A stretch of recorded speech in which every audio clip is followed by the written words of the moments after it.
Bismillahirrahmanirrahim. Assalamualaikum warahmatullahi wabarakatuh.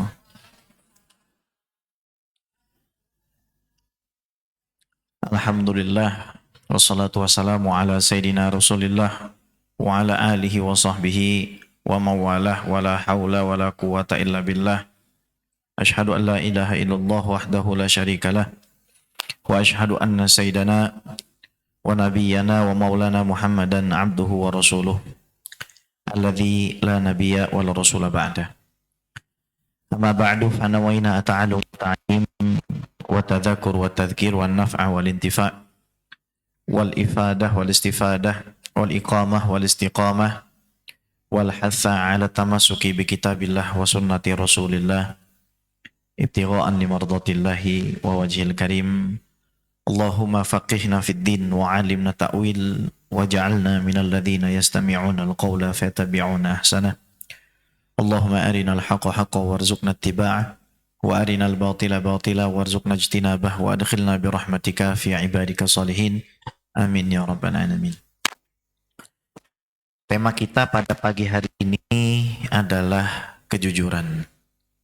Imam, sini Imam. Sini, ambil ini ya.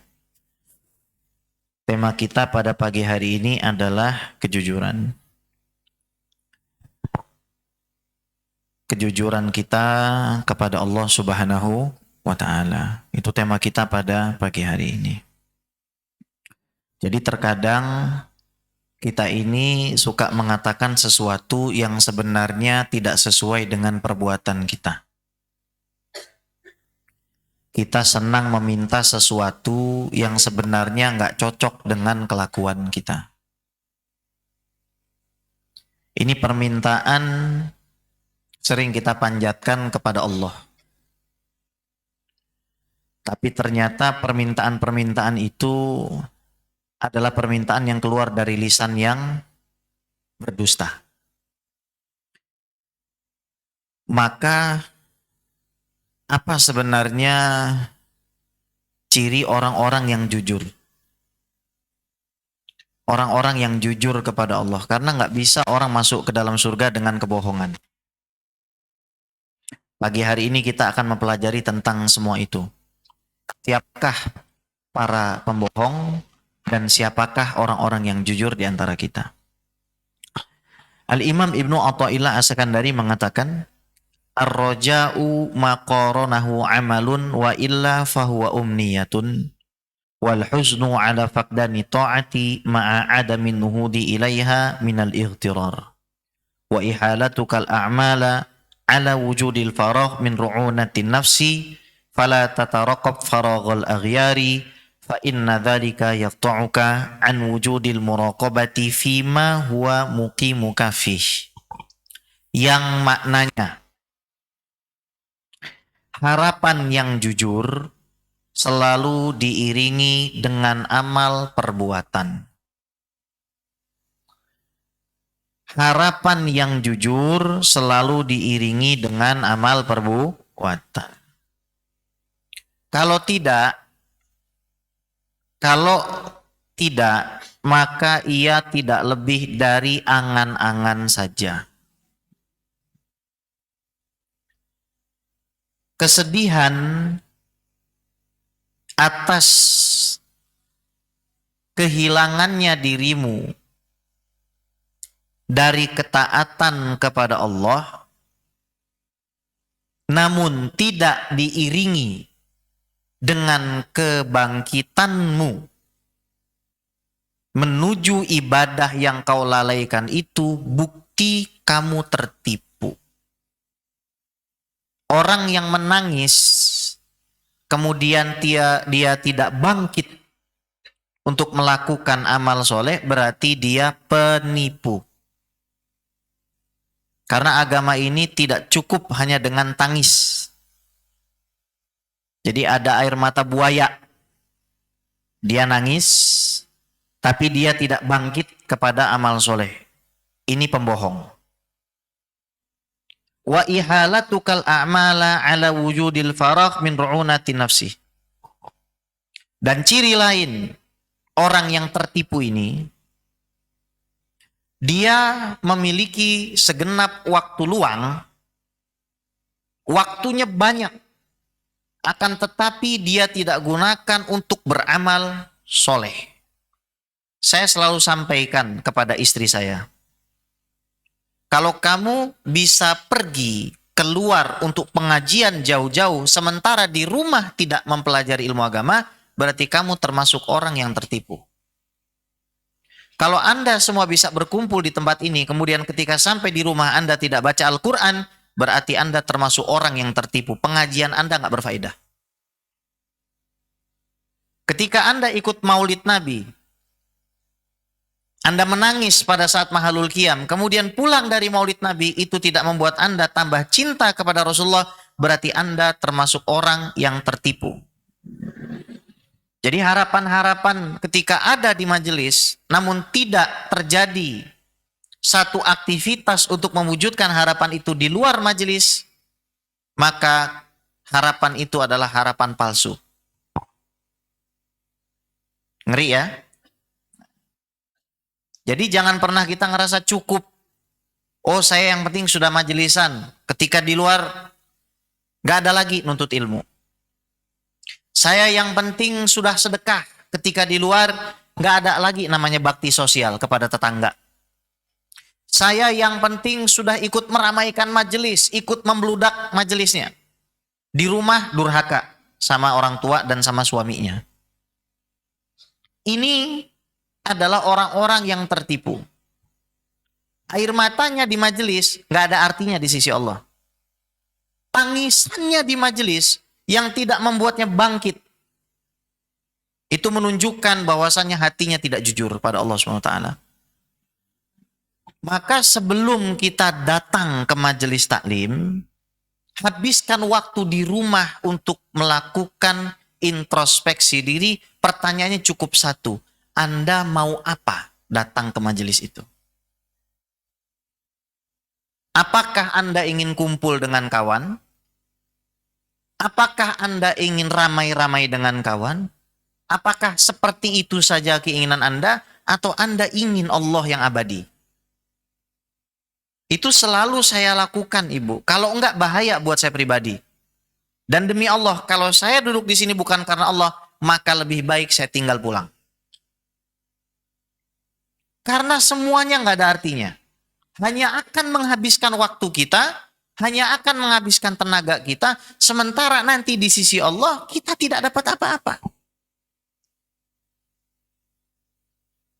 Jadi kita diberikan umur oleh Allah Subhanahu wa taala untuk menjadi orang-orang yang jujur, berusaha untuk jujur kepada Allah Subhanahu wa taala, dan itu dimulainya bukan dari majelis, tapi dari sebelum kita datang ke majelis. Selalu saya tanya, kamu ngajar buat apa? Yang kamu mau apa? Apakah yang kamu inginkan adalah pujian manusia? Sedikit daripada urusan-urusan dunia? Bukankah kamu mengajar ini untuk Allah? Bukankah kamu mengaku, lisanmu mengaku kamu cinta kepada Allah? Lantas kenapa hatimu masih berat untuk mengajar karena Allah? Saya ulang terus. Baru saya berangkat keluar rumah. Tadi jam 10 kurang saya sudah di sini. Kemudian saya masuk lagi ke mobil. Jam 10 asisten saya bilang sudah siap. Namun saya bertanya lagi, ya guys, kamu datang ke situ mau ngapain? Mau apa? Kamu menginginkan apa? Kamu menginginkan untuk mengajar itu karena Allah atau bukan? Jadi sungguh percuma orang datang ke majelis kalau bukan karena Allah. Demi Allah percuma. Ibu datang karena ibu suka dengan yang ceramah, percuma. Ibaratnya begitu.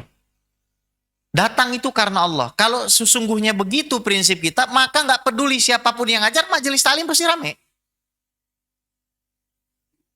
Ini kadang-kadang kalau ustazah fulana yang ngajar rame. Kalau ustazah antah berantah nggak rame. Ini siapa yang ngajarin model kayak begini? Kalau bukan syaitan. Wah, ini ustazahnya rame, datang gitu kan. Dia niat nggak nyari ilmu. Demi Allah saya bersumpah, orang seperti itu nggak punya niatan cari ilmu dalam hatinya. niat cari status, niat update WA, update Instagram, update TikTok, titik. Bukan karena Allah Subhanahu wa taala, demi Allah. Seandainya dia lillahi taala, bahkan di dalam rumahnya pun sendiri, dia akan haus di dalam mencari ilmu. Jadi nggak ngaruh buat dia. Siapa yang ngajar, pengajiannya apa, nggak ngaruh. Datang dia bismillah. Tawakkaltu 'ala Allah, karena saya cari ilmu, bukan orangnya. Kalau zaman sekarang kan yang penting viral kan gitu kan. Nah ini nggak jujur kita. Kita bohong. Termasuk saya.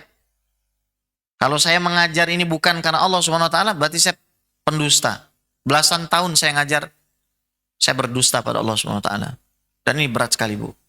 Inna asyaddan nasi 'adzaban yaumal qiyamah alimun lam yanfa'hullahu bi'ilmihi. Yang azabnya paling kencang di hari kiamat orang alim yang ilmunya tidak bermanfaat. Jadi yang lebih kencang nih di antara kita nih potensinya saya.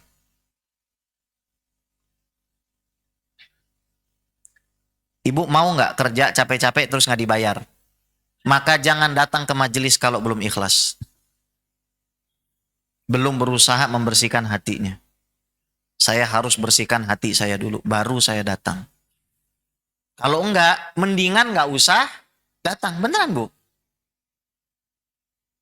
Mendingan tidak usah datang kalau misalkan niat kita tidak ikhlas mencari ilmu. Karena nanti efeknya adalah pada saat kita keluar. Keluar dari majelis itu kira-kira kita dapat apa gitu. Meskipun ya, ini saya sampaikan kenapa? Karena ibu-ibu ini veteran majelis gitu kan. Nggak usah saya sampaikan lagi. Orang duduk di majelis meskipun main handphone tetap dapat barokah. Itu nggak perlu saya sampaikan lagi gitu. Betul? Karena veteran majelis itulah saya katakan, maka jangan datang ke sini kalau hatinya belum baik. Artinya apa? Baikin dulu hatinya supaya datang ke sini lebih nyaman. Betul, Bu? Jos, berarti kita sepakat. Iya. Fala tataroqab faraghul aghyar, maka jangan kamu ngikutin gerak-gerik orang yang suka menyia-nyiakan waktunya. Nonton TV, nonton gosip, ngomongin orang. Ini biang kerok, biang keladi, amal berkurang itu gara-gara mulut suka ngomongin orang lain yang gak berfaedah.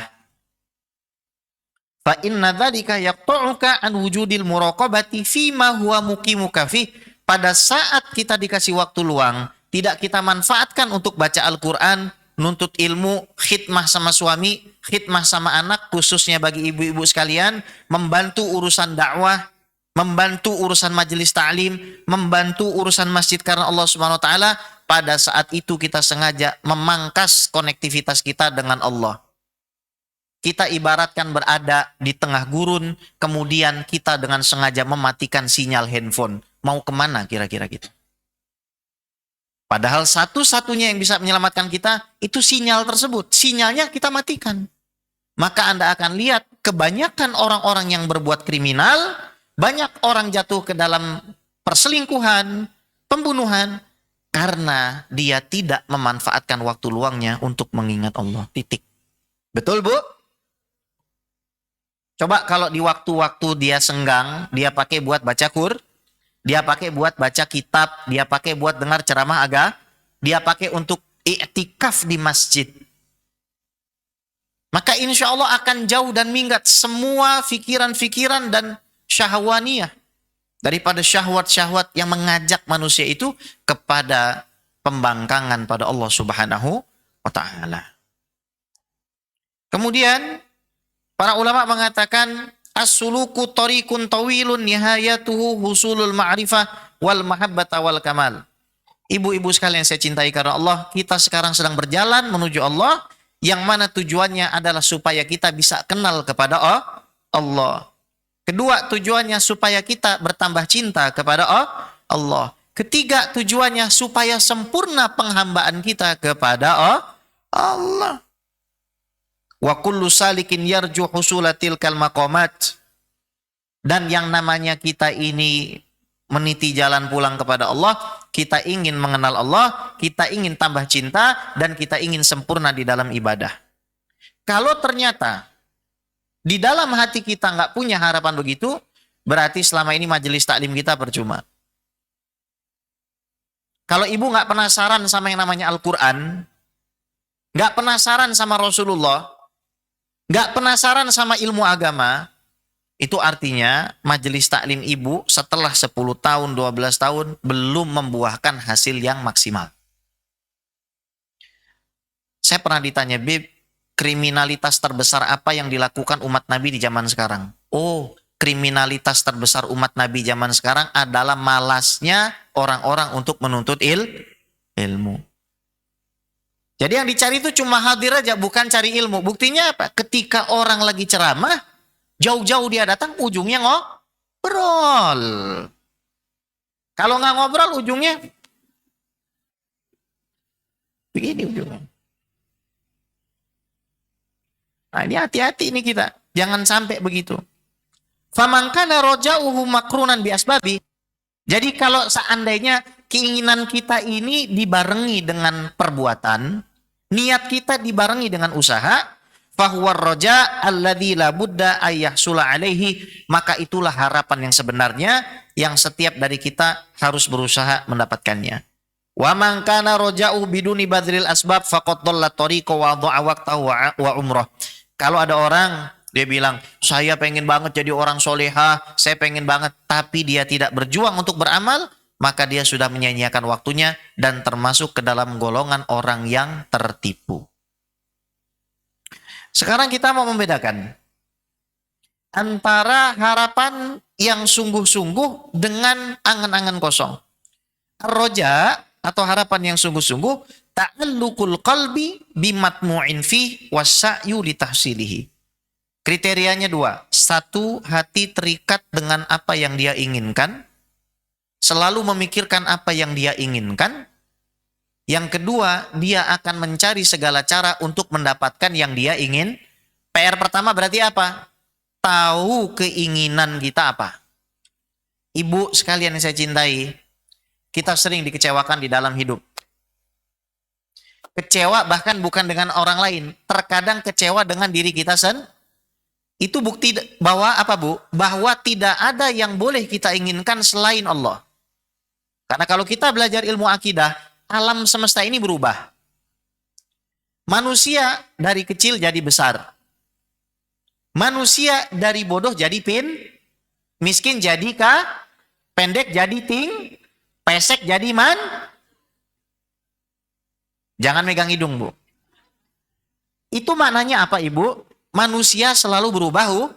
Kenapa kita sandarkan harapan kita kepada sesuatu yang pasti berubah? Seperti istri, suami, anak, harta. Sementara kita tidak menyandarkan kepada zat yang sifatnya nggak pernah berubah. Allah selamanya kaya. Allah selamanya sayang. Allah selamanya cinta padamu, Ibu, dan tidak akan pernah berubah. Bahkan ketika kita lalai dari melakukan kewajiban, nggak ada langsung Israel mampir. Ada langsung ditekel Israel, Bu. Diselengkat Israel. Tahu diselengkat? Tahu nggak, Bu? Nah, mau dicontohin, Bu? Bu, emang kalau kita lagi lalai, misalkan ibu melengos sama suami, siapa yang nggak pernah begitu? Bukan siapa yang pernah, Bu, pertanyaan saya. Siapa yang nggak pernah? Yang nggak semuanya Emang ada, Bu, malaikat ngejitak langsung. Loh.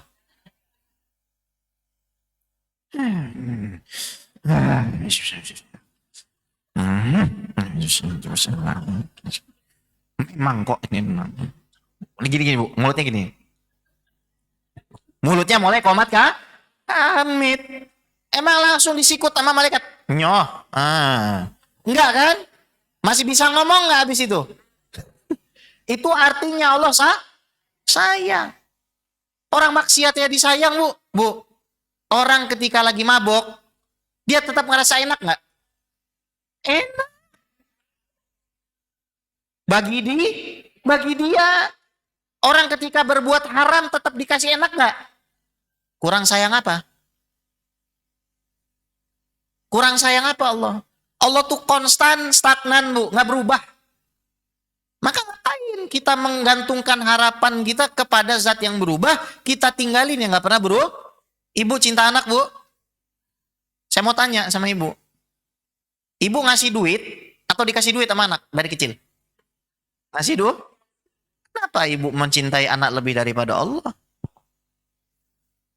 Sehingga ibu turuti semua permintaan dia yang terkadang bertentangan dengan Allah. Cinta suami, Bu. Suami ngurus ibu dari umur berapa? Nah, ya sudah. Kenapa lebih cinta suami daripada Allah? Sumber kekecewaan kita itu karena kita memasrahkan hidup kita kepada yang berubah dan kita tinggalkan zat yang tidak pernah berubah mengurus kita. Betul? Iya. Jadi dua. Satu, kita harus tahu tujuan kita, yang kita inginkan. Kedua, kita mati-matian menggapainya. Tujuan kita adalah Allah, bukan yang lain. Jadi misalkan ibu dalam keadaan terpuruk, jatuh dalam kubangan maksiat, kemudian ada orang menghina, kamu kan dulu pakai jilbab, sekarang copot, kemudian kamu mau pakai jilbab lagi. Misalkan, kamu dulu nggak mabok, sekarang malah mabok, sekarang mau tobat sambal kamu. Misalkan, ketahui Bu, catat, tidak ada musuh terbesar bagi manusia lebih besar daripada bisikan setan yang mengatakan kamu tidak punya jalan kembali pulang kepada Allah. Demi Allah saya bersumpah Bu, itu musuh ibu paling besar dan ibu nggak bakal punya musuh lebih besar dari ini. Kamu itu nggak mungkin kembali kepada Allah. Allah nggak mau terima kamu. Bu, ini paling segede-gedenya musuh. Bukan kata saya, kata Imam Abul Hasan Asyadzili. Apal surat Qul a'udzu birabbin nas kan? Min syarril waswasil. Apa tuh artinya, Bu? Dari yang benar apa? Apa artinya? Tawa aja. Kan Bu, artinya apa? Dari kejahatan bisikan setan. Bisikan setan yang paling jahat itu ngomong dalam hati kita, lu nggak punya jalan pulang, nggak bisa, dosa kamu udah banyak, maksiat kamu udah banyak, udah ditutup sama Allah jalannya. Ini kalau kita dengerin Bu, aduh. Apalagi kalau kita jadi temennya. Setan dalam wujud manusia, alias setan berkalung surban. Setannya pakai atau setannya pakai jilbab. Kadang setan pakai cadar, tapi bukan istri saya. Ini bidadari ini. Amin Allahumma. Amin, Bu. Gak bakalan kamu diridhoi sama Allah Subhanahu wa taala. Gak bakalan kamu masuk ke dalam surganya Allah. Cocok. Jangan suka memvonis orang kayak begitu. Jadi seorang pembohong pun masih punya kesempatan untuk kembali kepada Allah. Orang yang berkhianat, dia masih punya kesempatan kembali kepada Allah Subhanahu. Ada orang, Ibu, di zaman dulu Bani Israel yang syariatnya lebih kencang dan lebih kejam dari kita. Di dalam syariat Nabi Muhammad nggak ada hukuman bunuh diri. Kalau dalam syariat Bani Israel ada hukuman bunuh diri. Nggak enak banget, Bu. Kalau hukuman mati masih lebih enak. Datang-datang sudah wassalam. Kalau bunuh diri gimana ceritanya, Bu? Suruh nembak sendiri misalnya. Serem banget. Naudzubillah. Ada orang bunuh 99 saya tanya, kalau setiap orang laki-laki dan punya istri 4, satu istri punya anak 5, berapa banyak yang udah jadi janda, berapa banyak yang udah jadi yatim? Bingung. Masalah hitung-hitungan, duitnya mah mau, ngitungnya males. Ngabisinnya mah mau, ngitungnya mah males. Bu, berapa banyak coba kalau 99? Banyak itu jawabannya, Bu, jangan ribet, Bu. Berapa banyak, Banyak, itu aja. Saya tanya, berapa banyak? Gampang nggak? Ini gampang. Ya, banyak. Tapi nih orang mau tobat. Terus datang ke satu orang, Bu. Kamu katanya, nggak mungkin kamu diterima sama Allah. Kamu sudah bunuh 99 nggak ada orang yang lebih dosanya lebih parah dari kamu. Akhirnya yang ngomong begitu dibunuh, lengkap jadi 100 koleksinya. Hanya hati-hati, Bu, ya, hati. Terakhir dia ketemu orang alim, kata tuh orang alim, kamu nggak bisa tinggal di sini. Fa'budillah ma'alladzina ya'budunallaha subhanahu wa ta'ala hunak. Jangan kamu sembah Allah di sini sendirian, kamu pergi ke sana cari orang-orang yang juga menyembah Allah. Di tengah jalan mati, belum sampai. Datang malaikat rahmat, bilang, ini jatah saya. Namanya juga orang mau tahu. Datang malaikat azab, ini jatah saya. Sholat aja belum, enak bener. Baru jalan, baru sampai tengah, belum sampai tempatnya. Akhirnya turun malaikat dalam bentuk manusia. Kata malaikat, ya udah, masing-masing ambil meteran dah. Disuruh ngukur. Ini kisah paling nggak rasional. Bunuh 100 orang, keputusannya cuma disuruh ngukur tanah, Bu. Itu mah urusannya BPN, ngukur tanah, no. Urusannya notaris. Tapi malaikat disuruh kalau lebih dekat ke kampung dia membunuh, maka masukkan dia ke neraka. Kalau lebih dekat ke kampung tempat dia mau tobat, maka masukkan ke surga. Ternyata sama ukurannya. Kata Allah kepada kampung tempat dia mau tobat, lipatlah dirimu sejengkal. Sut.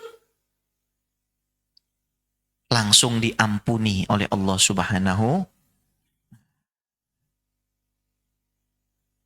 Maka jangan kita memandang orang yang mungkin tidak seperti kita, belum datang ke majelis dengan pandangan benci.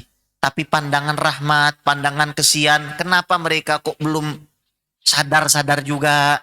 Kenapa mereka kok nggak merasakan nikmatnya duduk di majelis taklim? Belum merasakan nikmatnya dengar baca Al-Quran, tahsin Quran.